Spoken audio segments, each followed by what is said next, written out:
It's been so long. He hasn't done a real review since 2021. I hope this works.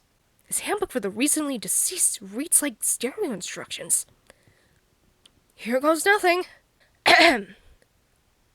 Though I know I should be wary, still I summon something scary. Guide me to movies I should choose. Real reviews! Real reviews! Real reviews! The juice is loose. I should really clean that up.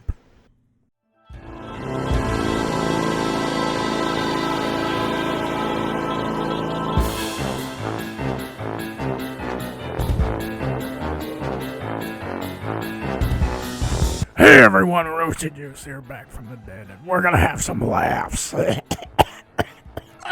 God, how does Michael Keaton do that? Alright, I'm just gonna talk in my normal voice from now on. Anyway, hi. And if you couldn't tell from everything in the video so far, today I'm reviewing Beetlejuice, the sequel to the 1980s Tim Burton cult classic. So normally, sequels are a dime a dozen, but this sequel has been in development hell forever.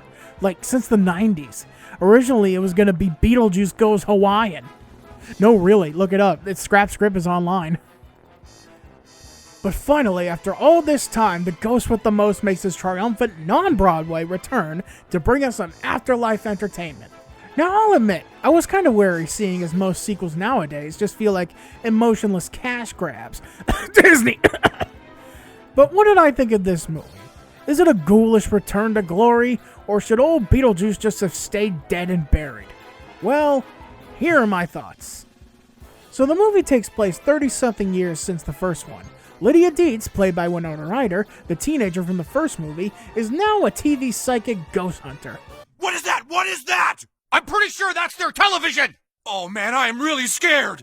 And her sleazy manager wants to marry her, but when her father from the first movie dies, in glorious claymation no less, Lydia must take her whole family, including her own teenage daughter, Astrid, played by Jenna Ortega, who just hates mom so much because dad is dead and it's all her fault and me.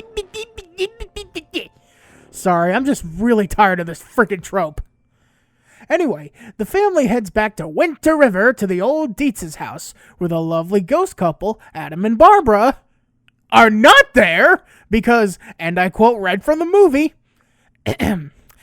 they found a loophole and moved on. Right. I don't believe you. All the while, crazy antics are happening in the afterlife with the sudden revival of Beetlejuice's ex-wife, Dolores, who gets the attention of the underworld's only detective, played by Willem Dafoe, who's playing an actor playing a detective. Okay, that's just really funny. Beetlejuice finds out that Lydia has returned to Winter River and decides to stir up the juice and see what shakes loose, hoping to remarry Lydia and cause chaos. Yeah, as you can tell by my description, there's a lot going on, isn't there?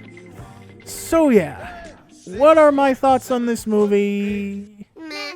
But the TV gave me the impression that... We said meh. M-E-H. Meh.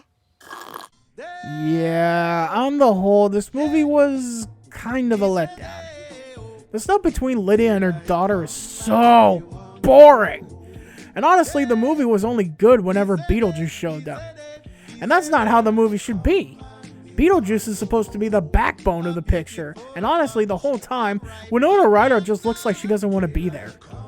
There is a weak-ass twist in the movie that I will not spoil, but I'm just saying I saw it coming a mile away. The only parts of the movie that kept me thoroughly entertained were any scenes in the netherworld, because that's where the creativity and the creeps and the laughs shine the brightest. But what worked about the first movie is that the main human or ghost characters were well written. But this time around, they are as dull as grave dirt. And then there's Dolores. Oh, sweet, sweet, ghoulish Dolores. You could have cut her out of the whole movie and missed absolutely nothing. She was completely pointless. The new human characters are not interesting. Catherine O'Hara, God bless her, is trying her hardest to keep this movie good, but even she can't save it.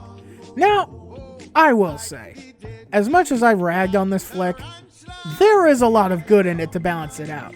First of all, the movie uses little to no CGI, and everything is either practical or stop motion, and oh my god, in this CGI-ridden world of film we have, going back to basics is very welcomed, and Tim Burton definitely has his style oozing all over this film.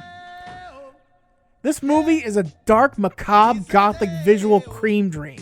I could watch this movie on mute and just look at all the creepy visuals. But that seems to be Tim Burton's style as of late. All style and no substance. Michael Keaton as Beetlejuice is still very hilarious to watch, and I'd say he, Willem Dafoe, and Catherine O'Hara are the best parts of the movie. And of course, Bob. If it wasn't for them and the kick-ass visuals and effects, this movie would be absolute garbage. But as is, it's about a hair away from being a bad movie. But do I recommend you go see it? Kinda. I mean, if you like the first Beetlejuice, then yeah, I'd say give it at least one watch. If not just to watch the cool effects and Michael Keaton do his thing. My final thoughts, I may be going against the grain a little bit. This movie is not that great, but honestly, I had a real fun time watching it. And you know, I suppose that's all that matters. The story may be messy and all over the place, and the human characters may be just a little bland.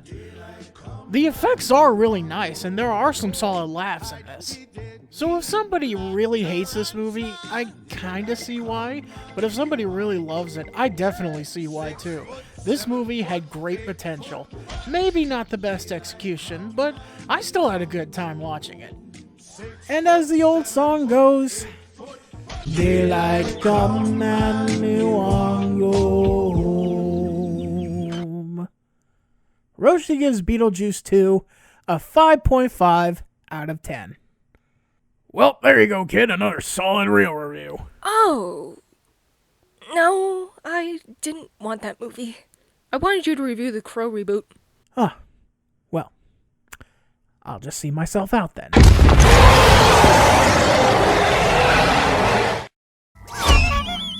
I see it's crowded in here. So what are you guys in for?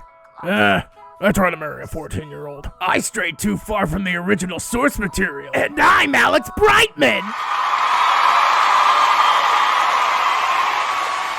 Yeah, once again, I will see myself out.